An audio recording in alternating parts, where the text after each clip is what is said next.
Hello student, मैं साजिदा अंसारी आप सबका स्वागत करती हूँ ऑनलाइन स्टडी विद एसए में।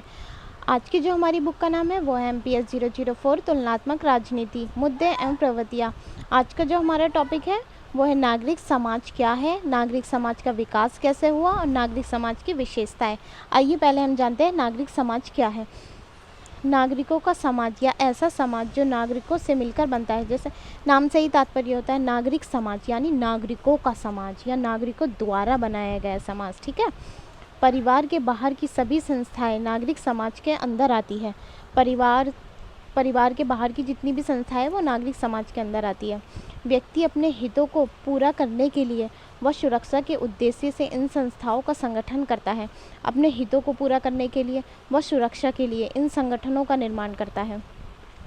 अगर हम इसमें मुख्य संगठनों या संस्थाओं की बात करें तो इसमें स्वयंसेवी संघ, सामाजिक आंदोलन तथा सार्वजनिक संचार के रूप भी सम्मिलित है। अगर हम देखें तो नागरिक समाज राज्य से पृथक होते हुए भी कहीं ना कहीं उसमें समांतर क्षेत्र है। मतलब नागरिक समाज राज्य से अलग होते हुए भी कहीं ना कहीं वो समान है। इसे समांतर क्षेत्र इसलिए कहा जाता है जिस प्रकार राज्य का उद्देश्य लोक कल्याण कार्य को करना होता है, उसी प्रकार नागरिक समाज का उद्देश्य भी कहीं ना कहीं लोगों के कल्याण से संबंध रखता है। लोग अपने हितों के लिए ही इन संगठनों का निर्माण करते हैं। नागरिक समाज में वे सारी संस्थाएं आती हैं जिनको व्यक्ति अपनी इच्छा से अपनी रक्षा के लिए या हितों के लिए बनाता है, और ये संस्थाएं कई प्रकार की हो सकती हैं, जैसे मंदिर, मस्जिद, गुरुद्वारा, गिरजाघर, रामलीला कमेटियाँ, आर्य समाज, सनातन धर्म सभा तथा जातिगत संस्थाओं के अंतर्गत क्या आती है, जैसे ब्राह्मण समाज, लोधी समाज, धर्मशाला, विश्वविद्यालय, विद्यालय, अध्यापकों, वकीलों व डॉक्टरों के संगठन तथा वे सभी संगठन आते हैं जो विभिन्न व्यक्ति अपने हितों की रक्षा के लिए बनाते हैं। इस प्रकार हम ये कह सकते हैं कि राज्य और सरकार को छोड़कर सारी संस्थाएं नागरिक समाज के अंदर आती है। ठीक है, हम ये कह सकते हैं कि राज्य और सरकार को छोड़कर सारी संस्थाएं नागरिक समाज के अंदर आती हैं। कहीं ना कहीं ये राज्य और व्यक्ति के बीच की स्थिति होती है जिसमें व्यक्ति अपनी इच्छा अनुसार अपने हितों की रक्षा के लिए संगठन का निर्माण करता है। इसके अंतर्गत पारिवारिक जीवन तथा आध्यात्मिकता आदि नहीं आते। इसके अंतर्गत क्या है, पारिवारिक जीवन तथा आध्यात्मिकता आदि इसके दायरे में नहीं आते। अगर हम नागरिक समाज को अन्य व्यापक अवधारणाओं से अलग समझने की आवश्यकता है। सामान्य तौर पर नागरिक समाज को अन्य व्यापक अवधारणा से अलग समझने की आवश्यकता है, क्योंकि कभी कभी क्या होता है, कई बार ऐसी संस्थाओं को नागरिक समाज का उदाहरण समझ लेते हैं या नागरिक समाज मान लेते हैं जो वास्तव में नागरिक समाज होते ही नहीं है। जैसे पारिवारिक जीवन, इसके साथ ही कई ऐसी गतिविधियां हैं जैसे धार्मिक पूजा पाठ या आध्यात्मिकता, ये नागरिक समाज से संबंधित नहीं है, या यूँ कहें कि ये नागरिक समाज के दायरे में नहीं आते हैं। यह एक ऐसा क्षेत्र है जहां नागरिक अपने हितों तथा इच्छाओं के अनुसार इकट्ठे होते हैं और एक संगठन का निर्माण करते हैं जिसके द्वारा उनके हितों की रक्षा की जा सके। इसी प्रकार व्यक्तिगत कारोबार वाली फर्में जो कि मुनाफे के लिए काम करती हैं, उन्हें भी नागरिक समाज के दायरे से बाहर रखा जाएगा, क्योंकि नागरिक समाज जो है वह कहीं ना कहीं लोक कल्याण से जुड़ा हुआ है। वो जिस समाज के द्वारा निर्मित किया गया है या संगठन होता है, उस समाज की भलाई के लिए होता है। राजनीतिक समाज भी नागरिक समाज के दायरे में नहीं आते हैं, यह एक दूसरे से भिन्न होते हैं। इसके बीच में कोई भी संबंध स्पष्ट रूप से नहीं है।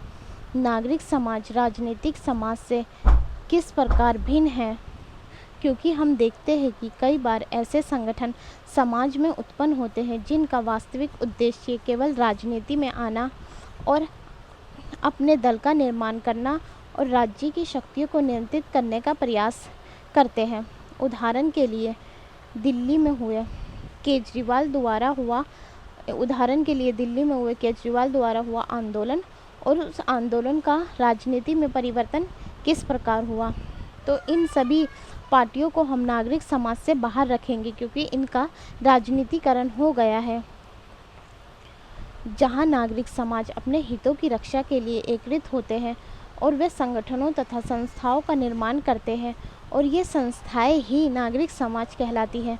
ठीक है, जहाँ नागरिक समाज अपने हितों की रक्षा के लिए एकत्रित होते हैं, इकट्ठे होते हैं और इन संगठनों तथा संस्थाओं का निर्माण करते हैं, ये संस्थाएं ही नागरिक समाज कहलाती हैं।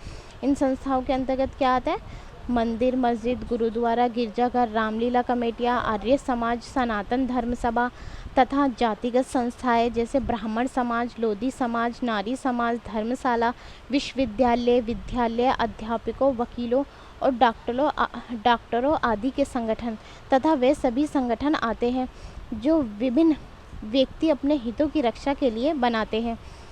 आइए हम नागरिक समाज की विशेषताओं को देखते हैं। नागरिक समाज राजनीतिक शक्तियों को नियंत्रित करता है। जो राजनीति की जो शक्तियाँ होती है ना, जो हावी हो जाती है, उन्हें हावी नहीं होने देता, उन्हें नियंत्रित करता है।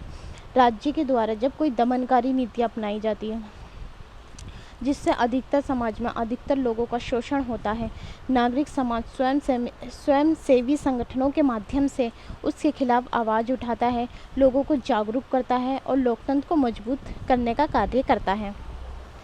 राजनीतिक भागीदारी, ये समाज में लोगों को जागरूक करते हैं जिससे लोग राजनीति के प्रति उदासीन होने की बजाय राजनीति में भागीदारी निभाते हैं तथा राजनीति में बढ़ चढ़कर हिस्सा लेते हैं।